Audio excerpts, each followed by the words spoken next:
Good evening, friends, and welcome to Ask Mike Anything, the hour a week where you can ask me anything, and I'll do my best to answer it. While you are all coming in, I'm going to double check, make sure my audio is going through okay, and we will get underway. You go ahead and just type your questions in the comments, and if we're having a little trouble getting some of those questions. I have some cards I can respond to, and if all else fails, my journal from when I was 11, because that is always a hoot. So let me double check the sound. Hey, look, the sound's working. All right. So go ahead and hit me with your questions. Let's see. All right. If you hear things in the background, that's my two little kiddos. They particularly get a kick out of Ask Mike Anything night, because usually it brings up good stories that don't normally come up apparently in the course of the day here. So go ahead, let them rip. We'll start with one of the cards while you're all typing stuff in. Let's see. Would you rather give up all drinks except for water, or give up eating anything that was cooked in an oven?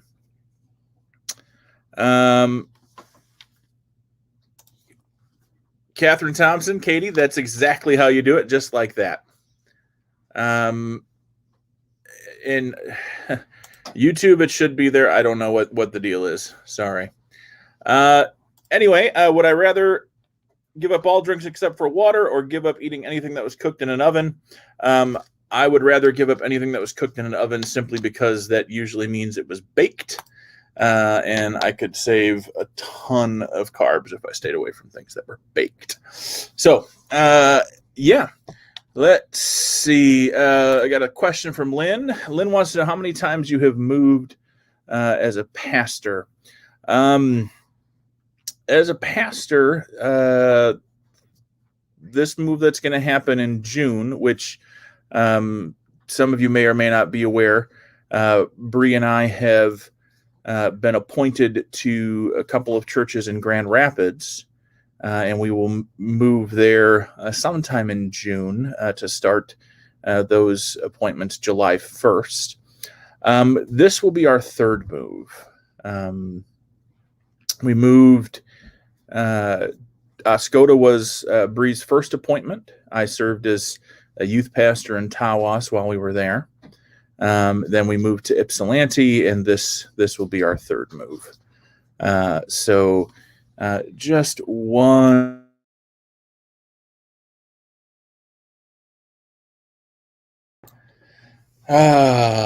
Kids. So yeah, this will be the third move. It's always one of those things where you're really sad because you're leaving a place that you love. Also very exciting because it's a new adventure. It's getting to meet more fantastic people and serve in new ways. So we do appreciate the prayers. We appreciate your support, and we are hopeful that it's good things in the future for the churches we're going to and the churches that we are leaving. All right. Katie wants to know, what do I think about Lilith as Adam's first wife? I know they did a bunch with it on Supernatural. Biblically speaking, which tends to be more my wheelhouse, there isn't a ton on that. So honestly, my answer would have to be I'd probably have to do some research on that. So, but good question. I may just write that one down. Give me a second, and we'll see if I can dig some stuff up on it.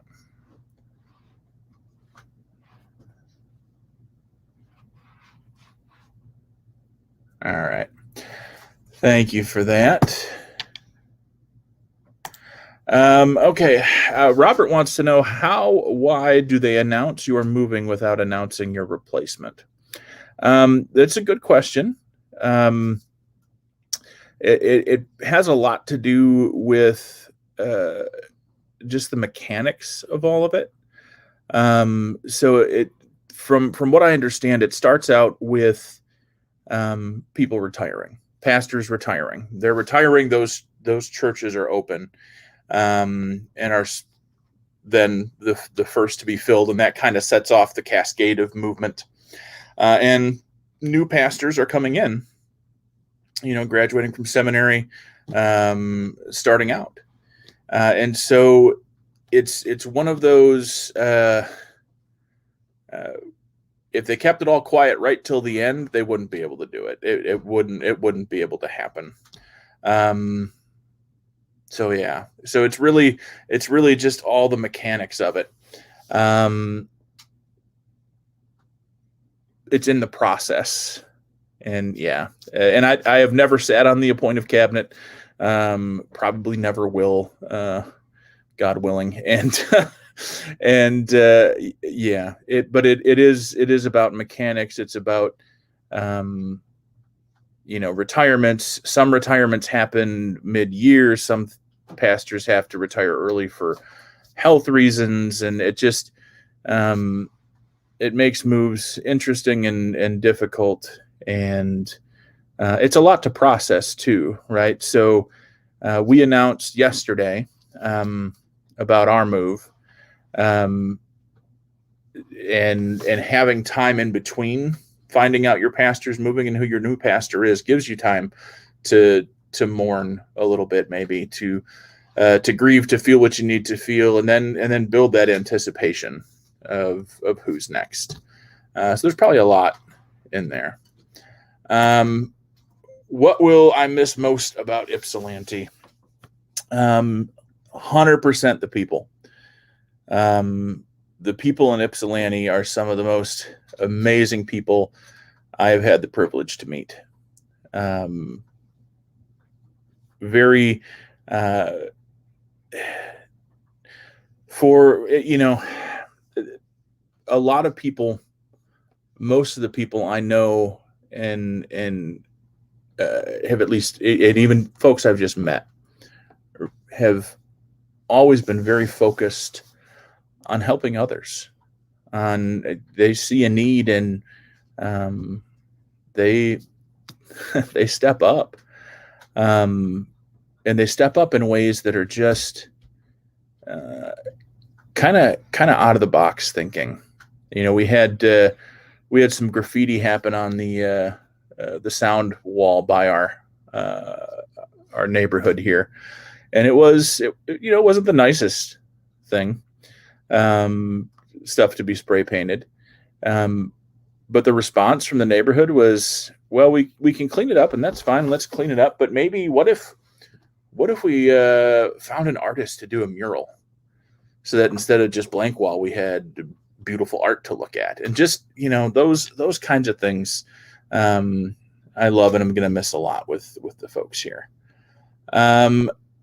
Let's see. Stephanie wants to know, how do the girls feel about moving? I don't know, girls. How do you feel about moving? I mean, I know, but Braylee, how do you feel about moving? I feel happy and sad. Happy and sad? Yeah. What about you, Michaela? I have no placement on emotion yet. Actually, because I have no idea what the fullest emotion I'm feeling right now is. I seriously don't. I feel like I'm feeling every single emotion at the exact same time. Mm-hmm. And I cannot choose which one I feel most. Well, you don't have. The good thing is you don't have to pick which one you feel most. Thank you, girls. It is a mix. It is, and it's hard to pick. And sometimes Michaela kind of,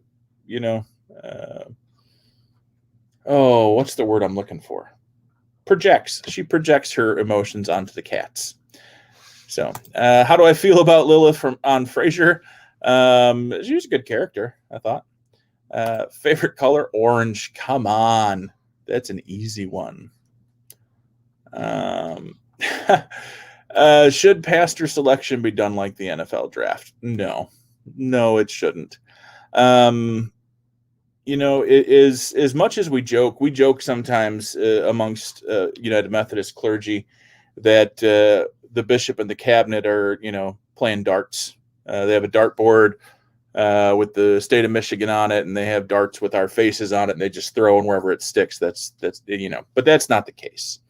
They do spend a lot of time in prayer. They spend a lot of time in conversation with each other. They spend a lot of time looking at our strengths, our weaknesses, and what's going to be the best fit for the churches we're going to.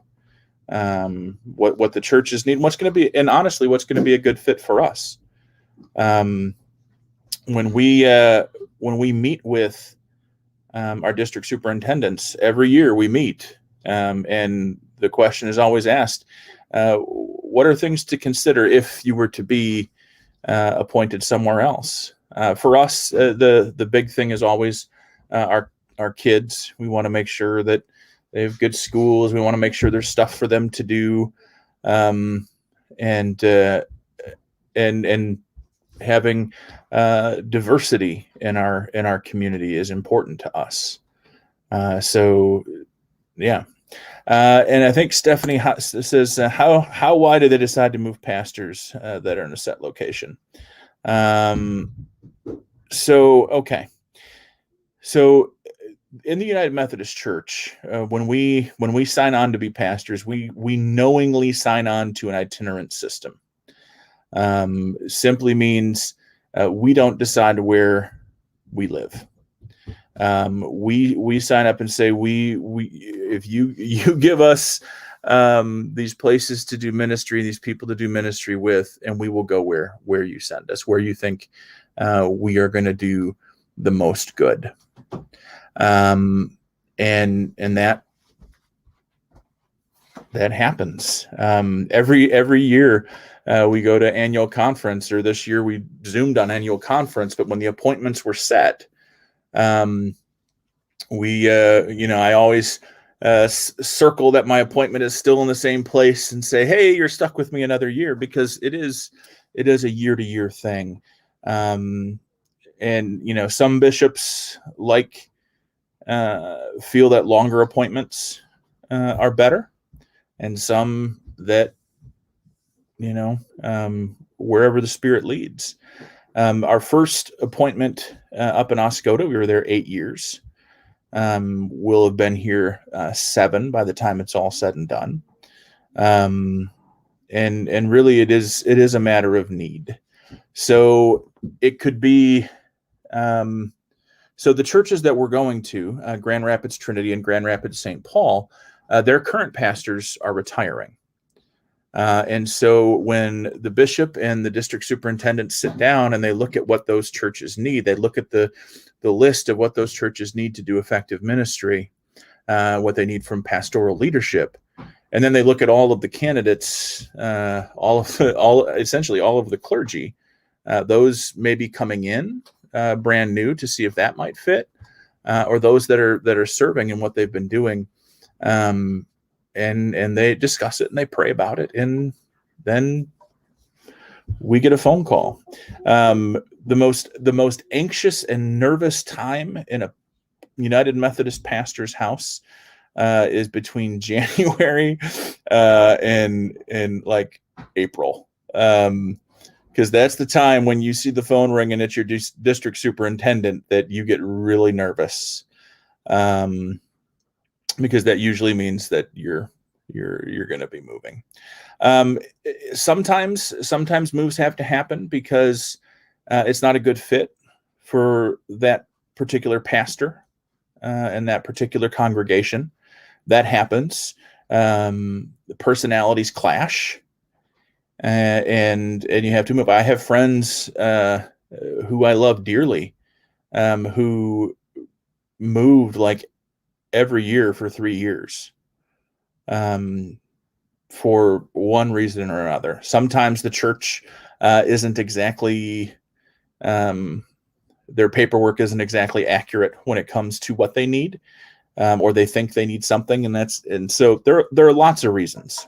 For us, it was a matter of the pastors from Grand Rapids Trinity and Grand Rapids St. Paul's retired. Those churches are relatively close to each other.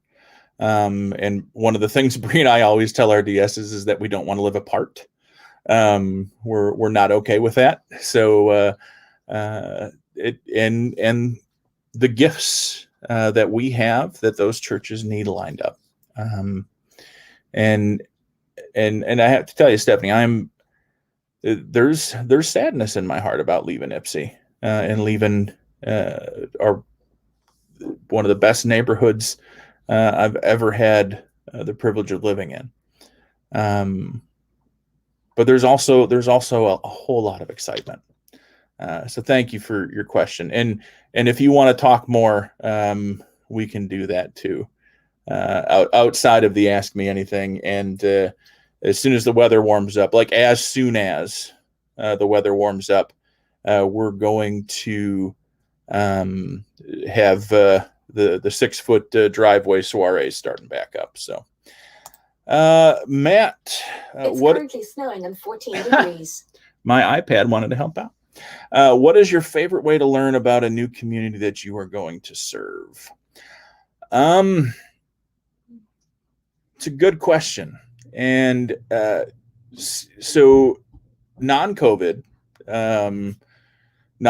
times, it would be a lot of trying to take meetings in community places, in community spaces. I know if there's indoor restaurants, diners, coffee shops, things opened up when I get to Grand Rapids, my sermon writing, my worship planning, a lot of that will probably take place in those kinds of places where I can have interaction with a lot of people. Talk to just about anybody from Ypsi and they'll tell you you can find me in the Bomber restaurant a lot of mornings. That's an epicenter where people gather, and it's neutral ground.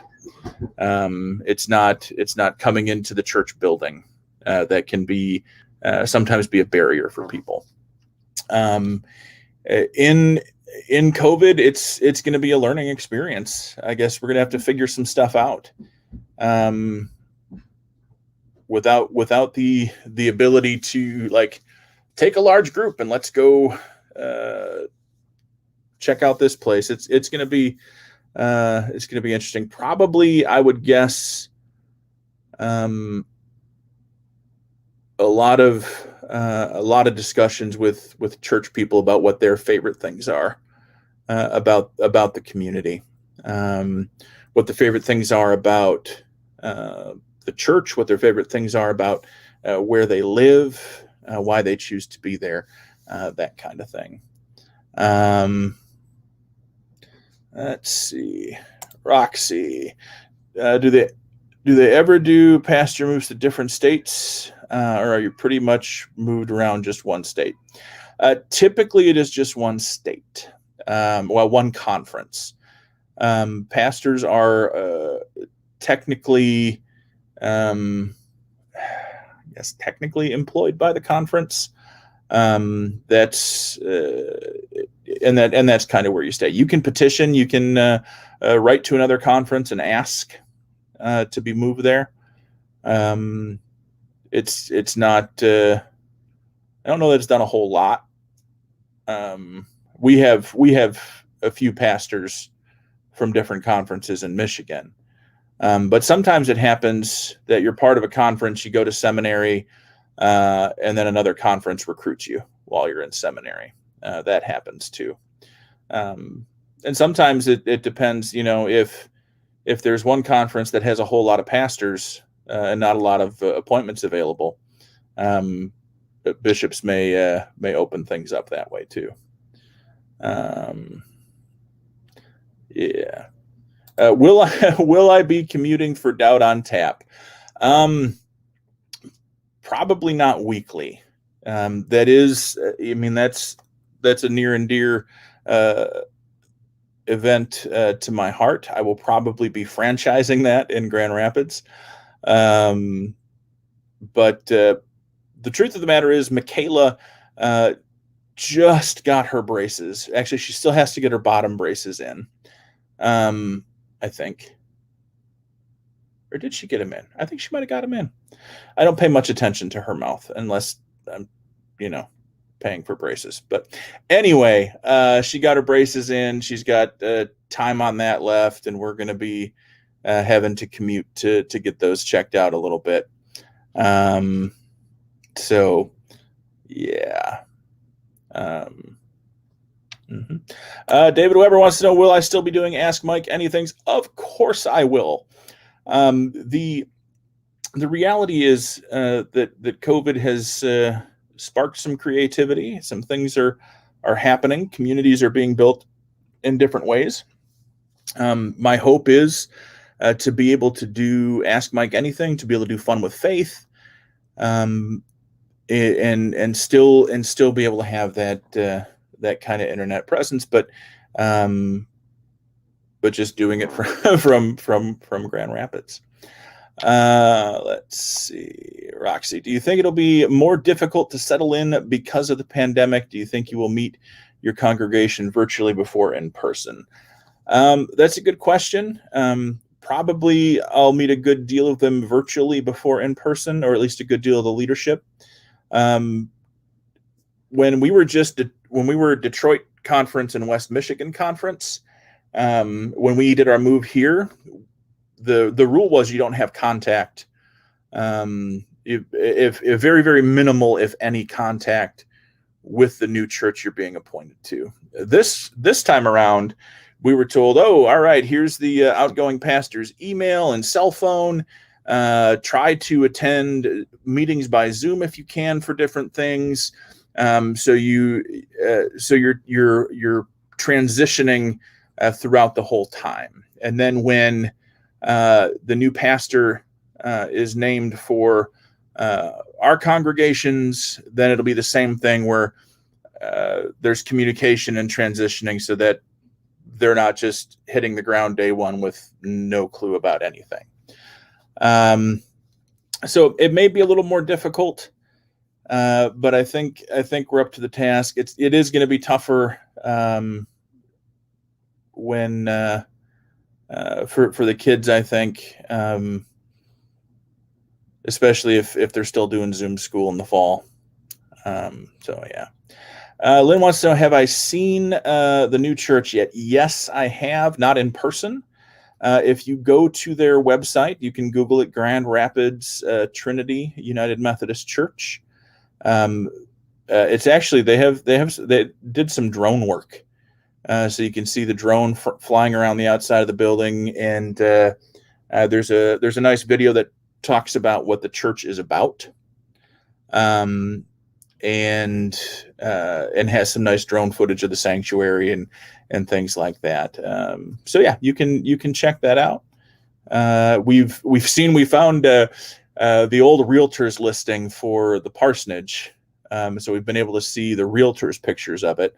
But we're planning soon to drive out there and take a look. But we had to wait until announcements were made before we could do that. Can pastors request a move? Absolutely.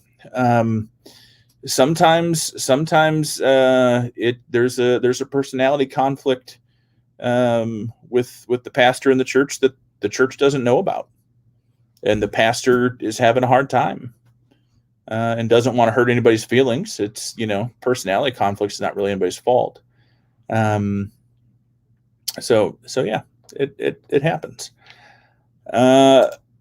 Good learning Bible for children. There are a bunch of them out there.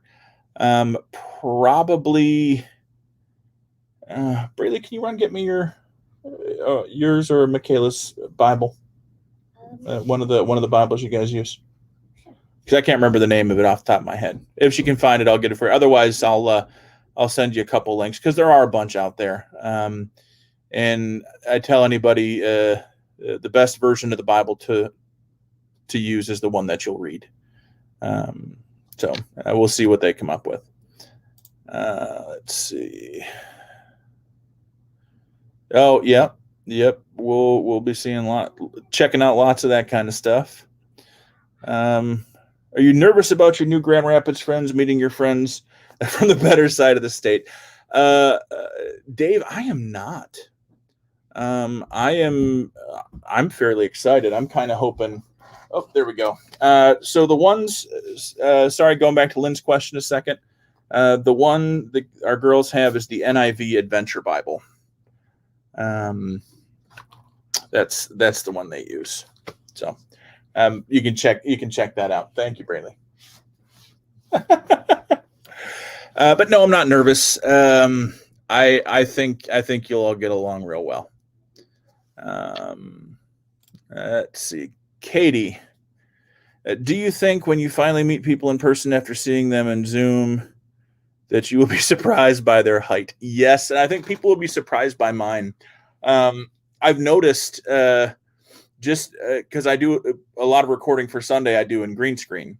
And so like I'm not, I can't really do like full body. My green screen's not that big, and do feet and all that stuff. So yeah, they may be surprised by mine too. But that's okay. That's okay. We love people no matter how tall they are or aren't. Can you take long distance friends along? Garnet, I'm pretty sure you can follow along with us from Ohio all you want. You are more than welcome. Will our new home have a nice guest room? So here's the thing. It is everything we've seen. It's a beautiful home. But we have 5 people and 3 fur baby kitty cats. And it's a 3-bedroom. It's a 3-bedroom deal. There'll be room, like you could crash on the floor in the living room. That'd be fine. But not a nice guest room. There will be no vacancy in regards to that. Does Trinity work with the large homeless population in downtown Grand Rapids? You know what? I don't know. But I suspect that may be, if it's not happening, it may be something we look into for sure. Oh, and Lynn, Stephanie suggests the Serendipity Bible. That looks. I'm not familiar with it, but I trust you, Steph. Let's see. Oh yeah. So Sarah and her husband Michael just moved here. They moved to Stony Creek last June, July. In the middle of the pandemic. And yeah, I would love your cheat sheet for all of that. Let's see. Do you think you can ever top the Tiger King costume? Probably. It's going to depend on what the next thing is. But probably. I mean, why not? For those of you that don't know, for our outdoor Halloween extravaganza here this year, Bree dressed up as Carol Baskin, and I was a tiger, and it was very, very nice. What's the airspeed velocity of an unladen swallow? 42. That is the answer. I'm glad floors work for you, Brian. I really am. Yeah, we're excited. We're excited that it's only 2 hours from Ypsi, which means a lot of us can see each other again fairly easily. And also, I'm just putting this out there, Ypsi friends. I'm fairly certain there are some campgrounds, and you can put tents in our backyard. And Michigan's Adventure is like an hour away. So I'm just saying we're kind of excited about that. Other questions, or did I miss any? Let me see.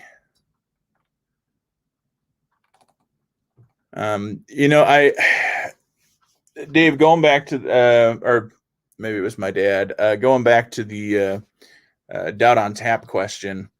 We've had people move away from that particular group before to different parts of the state. And typically they try and set up their own franchise, their own discussion group. And it inevitably looks different. And that's okay. But I'm hoping once that's safe to do in Grand Rapids to definitely have a doubt on tap going on. I watched a video that said like Grand Rapids has a whole lot. I think it was like 80 some breweries, or maybe it was the county or just that side of the state. I don't know, but lots of breweries to check out.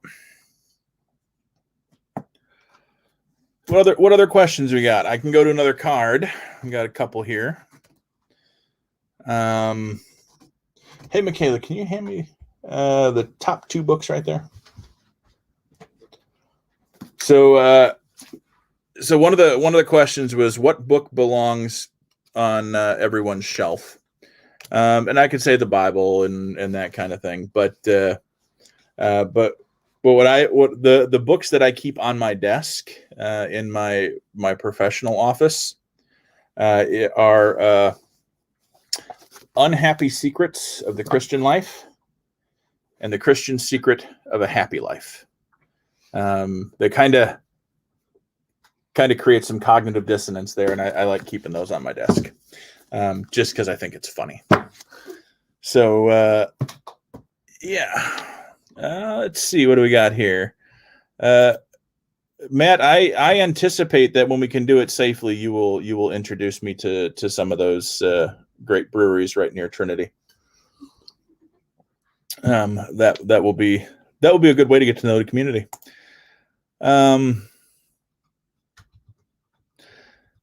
There's not.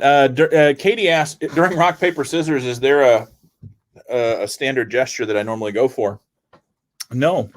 I'm usually looking at the face of the other person, trying to intuit what it is they're going to throw something better. Doesn't always work, but that tends to be my strategy.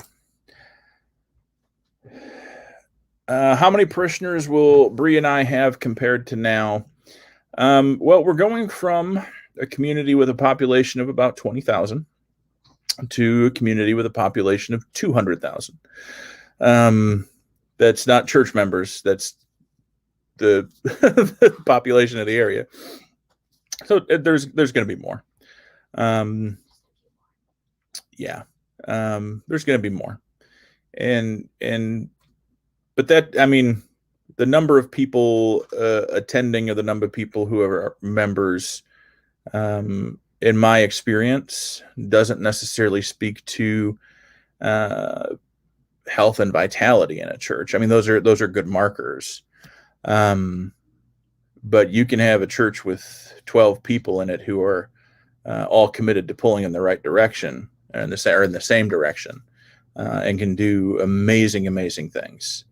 And you can have a church with 100 people in it who aren't all pulling in the same direction, and end up just spinning their wheels. So there will be more, and everything I see says they're working on all pulling in the same direction. So I'm confident it's going to be a good experience, and we're gonna do some great things. What would you say has changed most since your last move, both personally and professionally? Well, our last move came on the heels of our son passing away. So in this time, we've done a lot of grief work, a lot of learning to live with that reality, and so that's a big change. When we moved here, we were still fairly broken. Wounds had not healed. And this place, this community, these congregations have done some great healing for me. I don't want to speak for Bree on that, but I know for me, there's been a lot of healing. The community just really knows how to pull together, knows how to love people.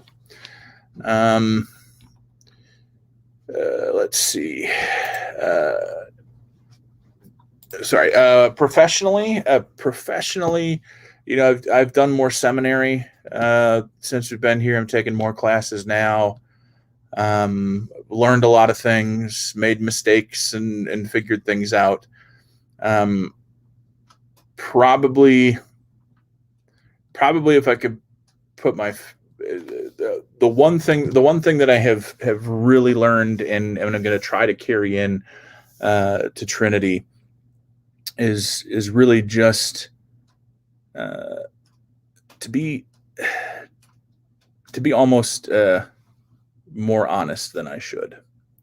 Sometimes when you're in a meeting, you want to pull back and not say what you're thinking. And it's not that I'm right. It's not that what I have to say is the right answer. But what I've found is the more honest you are with yourself, with each other, the quicker you can come to the resolution for whatever it is, or you inspire each other. Not overly honest to be mean, but honest to say, well, this is where my heart's at on this right now, and let's talk about it. Let's figure out how to do this, or figure out how not to do this, I guess. So yeah, but being open and honest about what I'm thinking and feeling about a certain thing, and being able to say no, that's a big one too. Early on, it's tough to say no. You want to say yes to everything, and then you end up never being home. Do I snowshoe? No. My in-laws bought us snowshoes when we were first married. I think we might have tried them once, but no, didn't really happen. Have the girls gone sledding yet? No, they haven't, but they would like to. They would very much like to. So we should, if you got a spot picked out, we should figure something out because that'd be fun. Let's see, Lynn.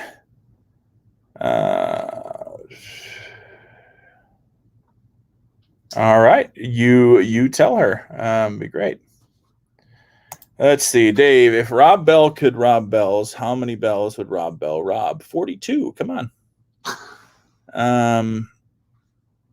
All right, Roxy. Do the Methodists have a good relationship with the Reformed Church? Yes. Denominationally speaking, there are some sticking places, but I have some friends who are Reformed, and we get along fine. Yeah. All right. I will look that up. Who is my favorite theologian alive today, and how have they most impacted your life? Ooh.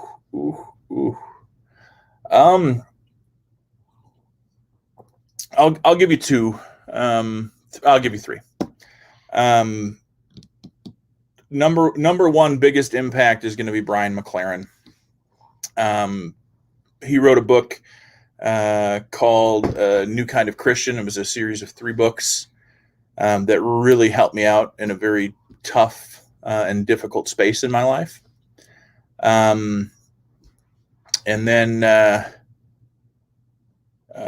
he wrote one that was kind of the nonfiction version of that book called A Generous Orthodoxy.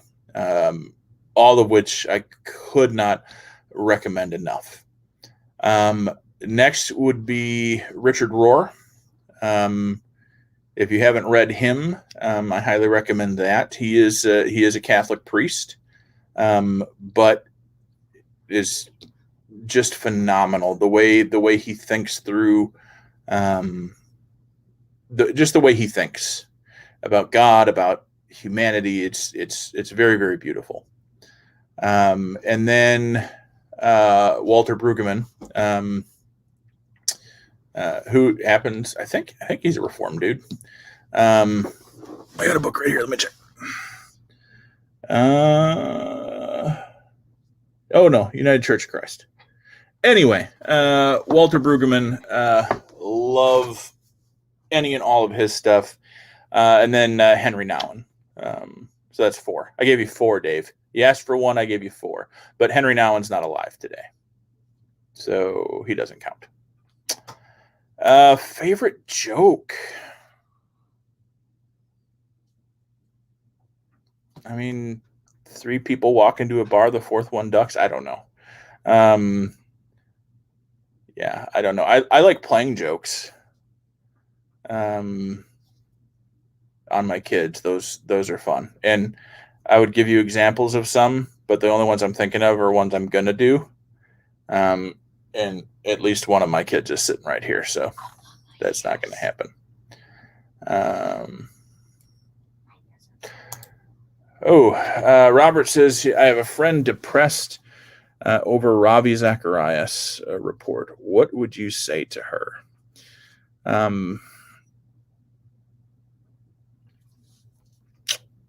She depressed because these things are coming up? Is she depressed? I guess it depends on what part of it she's upset about. It is a difficult topic in this culture. There's stuff going around about a hymn writer too. I can't remember his name off the top of my head, but there are a few of his songs in The Faith We Sing, and the conversation going around is, well, we can't use those songs anymore. And there's part of me that gets it. Why we would want to not use those songs and have, him, make money or get royalties or whatever for that. I get that. But there's also a piece where I didn't know who he was. I'd never heard of him before. But those songs had great meaning for me. And I don't think the meaning that those songs had for me goes away because it turned out he, and I think he was trying to pressure women into things they didn't want to do, that kind of thing, which is absolutely bad. And if it's prosecutable, he needs to be prosecuted and all that. But that doesn't take away the meaning those songs had for me. Typically, most folks don't know the name of the hymn writer. And chances are, if we could look back with a fine-tooth comb through all of the things that all the lives of the hymn writers in the hymnal, we would probably find some things that would make us not want to sing those songs, even the ones that meant a lot to us. I used to listen to Ravi Zacharias a lot. And it's very sad that was a part of his life, that those were things he was doing. But that doesn't mean that the impact something he said had on your life, it doesn't mean it didn't make that impact. He did bad things. And there's a big part of me that wishes it had come out before he passed away, so that he could face up to those things. But it doesn't mean that what he did didn't shape and impact, and it doesn't mean that it impacted you and shaped you, that it was wrong. Now, am I going to go out and buy Ravi Zacharias books, tapes, video, whatever? No, not going to do it. I wouldn't have done it before this. Certainly not going to do it now. Am I going to use those guys, that guy's hymns in worship? Probably not for a while. Long while. But that doesn't mean they didn't mean something to me. It doesn't mean those words aren't powerful for me. I think back to, I grew up watching The Cosby Show. What Bill Cosby did was monstrous. And he deserves everything he's gotten and more. That doesn't mean my laughter wasn't real. And that's a difficult place to be in. And so for your friend, if she's depressed because she loved Ravi Zacharias' stuff and it meant a great deal to her, and now she feels like it shouldn't have meant a great deal to her, I don't think that needs to be the case. You need to separate what these words did to uplift you and make you better from the actions they did. Now, does that mean you keep listening to Ravi? That's a tough piece. But finding out this was a bad person doesn't negate the good things they did in their life. I would liken it to the Apostle Paul. Prior to his hatred of Christianity, he was a Pharisee. He probably tried to do good things within the context of what he knew. And then he persecuted the church. And then he came to Jesus and had a different view. And there were a lot of people we know who were scared of him because of who they knew him to be. But because he went from being a Jew to being a persecutor to being a Christian, I don't think it negates the good he did through the rest of his life because he became this other person.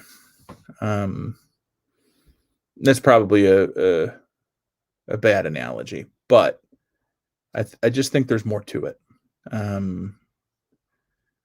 We definitely don't lift those people up as heroes. But that also doesn't mean that the words they said shouldn't have impacted you, I guess. All right, a little less heavy. What am I binge watching these days? Bree and I do a little bit of New Girl.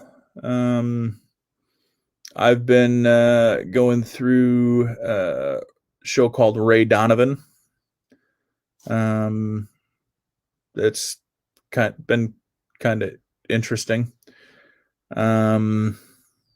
Let's see. I've been really busy lately, so not much other than that. Yeah. Oh, I can't. The Expanse. You can probably binge watch it if you haven't seen it because I think they're on season 5 now. But season 5 they're releasing like one episode a week on Amazon Prime. But The Expanse is really good. If you like the books, you'll like the TV series too. All right. Any other questions? All right. One from the cards then. What is the scariest sound you could hear in the middle of the night? For me, it is very situational. I would have to be the only one home alone with the kids and hear one of them getting sick.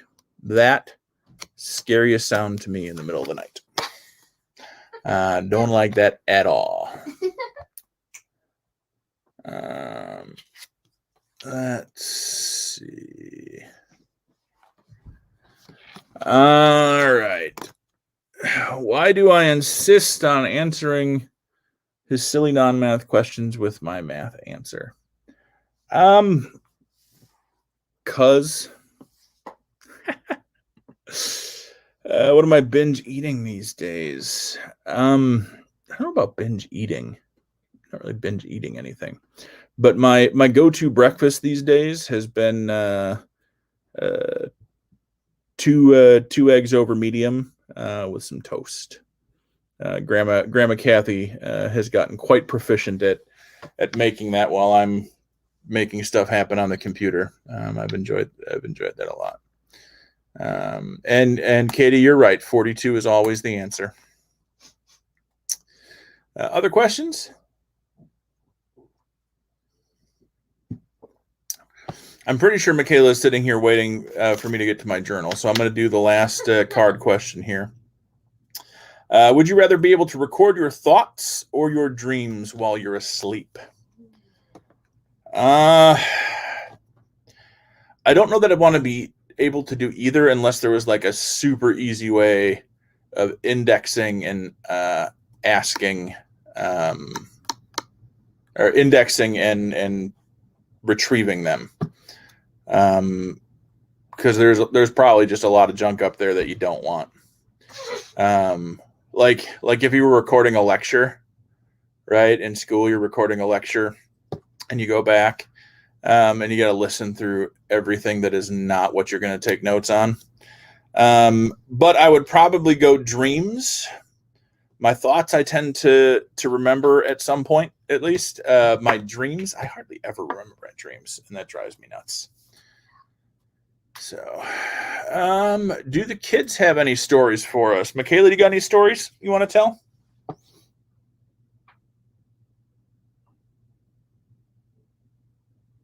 I think she's broke. You got something? No, I'm thinking about a story. All right, she's thinking. Will you have donuts tomorrow? Yes, but not punchkis. I would probably be the only one that would even eat one of those. But I will be going to Dom's tomorrow for the celebration of Fat Tuesday with some wonderful donuts here in our house. Not for breakfast. Sorry, kiddo. Yeah. So that's what we'll be doing. Any stories, kiddo? No stories. All right. So here we go. My journal from when I was 11 or 12. Math is not my strong suit. It's definitely not from when I was 42 because I'm not 42 yet. All right. November 22nd, 1990. Today is Thanksgiving. I ate a lot and opened Christmas presents from my Uncle Mark and Aunt Beth because they won't be here for Christmas. P.S. I went to Putt and Bat. That was a place that had a batting cage and a putt-putt golf range and course and go-karts in my hometown. It is not there anymore. PSS, I don't have school today, as most people don't have school on Thanksgiving.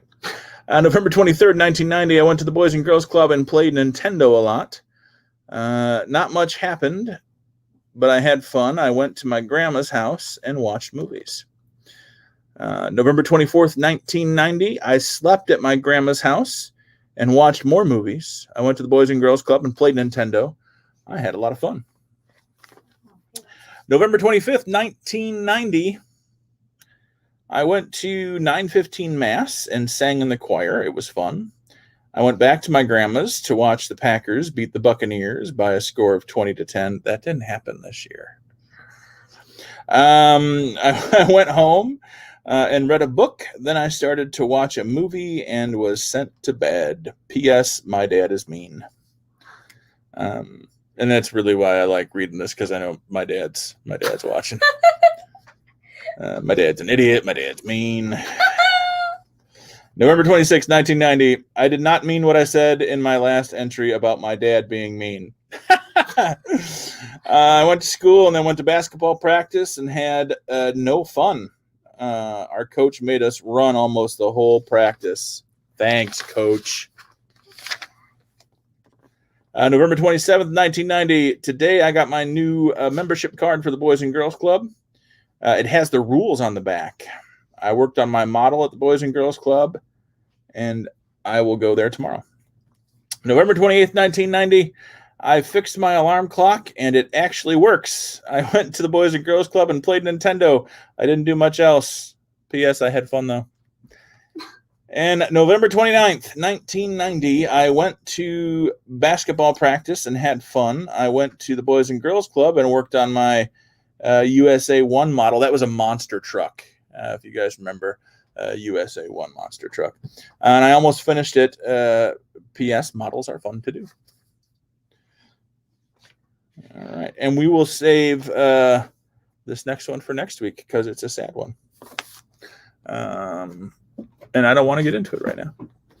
Any other questions before we call it a night? For those that are interested in what's in the cup, that is a Kentucky Mule. Mostly Verner's with some lime syrup and bourbon.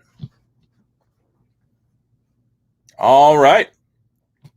If you think of questions that you have, you can send them to me other than Monday, and we will save those for Monday night. It might even help me to prepare for some of those tougher ones. Fun with Faith will be on tomorrow morning at 10, and then through Thursday. Thursday night, 6:30 is Zoom Bible study. You can join us at bit.ly/Zoom Jonah.